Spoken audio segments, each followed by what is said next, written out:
Okay, primitivism. Now, primitivism is the idea that we don't need technology, or rather that we need less technology. It's the art of living simply. That's the basic philosophy of primitivism.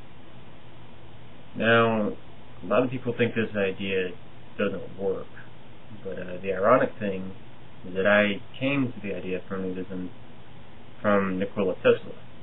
Now, a lot of people haven't heard of Nikola Tesla, but he is a very talented inventor from the 1900s. He's pretty much the father of modern technology that we have. I mean, everything we have here today, he had some influence over. He did something to create it. I mean, everything from light bulbs, he improved those.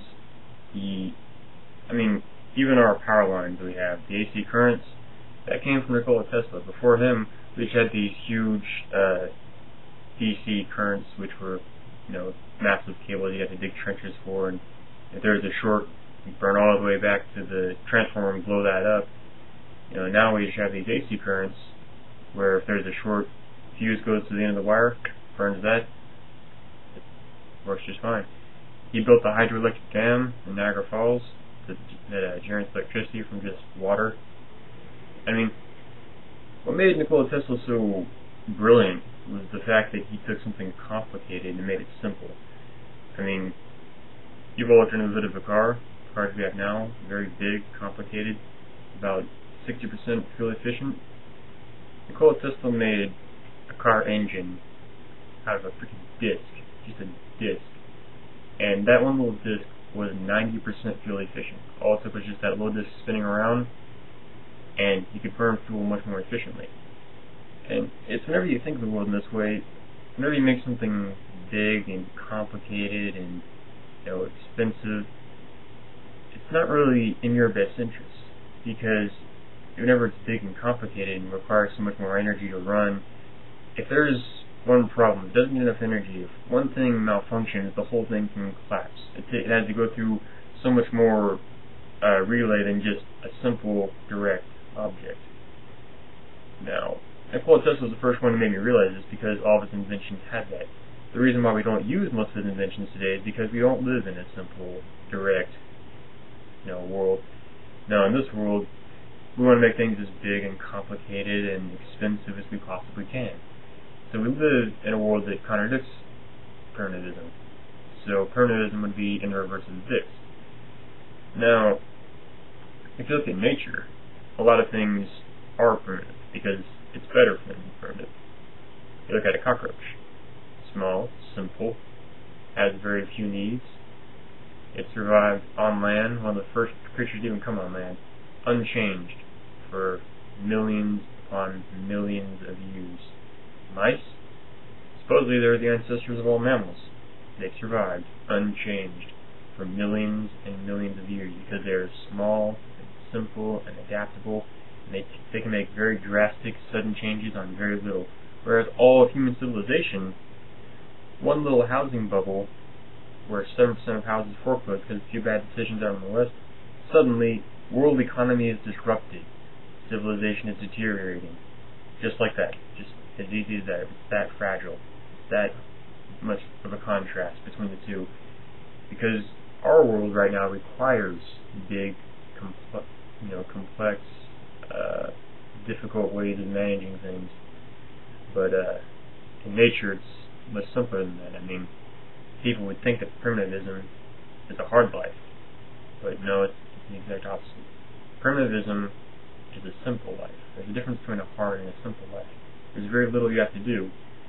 Nature has designed a very specific, a very intricate and elaborate system. But all you have to do individually is something very simple. That works. We all have it all inside of us. We all have these instinct programs. They're internally appear as selfish. They're supposed to be selfish. But they are, over the whole, very useful. I mean, it's in my best interest to have a wife. It's in my best interest to have a healthy wife who will have a kid. It's in my best interest for the grass to grow. It's in my best interest for the rain to flow. It's in, everything that happens is in my interest, because I depend on everything around me. Even the wolves taking out all the sick deer, that's in my best interest because it decreases the chance of me eating a deer and catching a disease if I was a hunter-gatherer. So, I mean, really there's very little one would have to do in primitive life. I mean, we think that agriculture has made things easier, but the truth is, it's more of a convenience to be a nomad. I mean, someone pointed out to me once that if you're a farmer and there's one drought, if there's just one drought and one crop fails, you're dead. Simple as that. You can't pay off your debt, you don't have any food, you have no money, and you can't just pick up and leave your entire farm. You spent money on it. You're stuck there.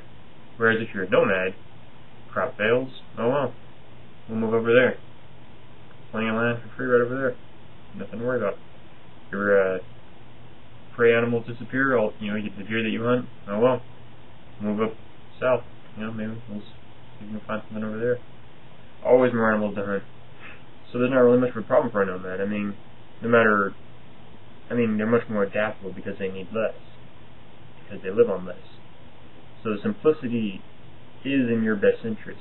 Just simply doing what you want to do can benefit everyone around you at the same time.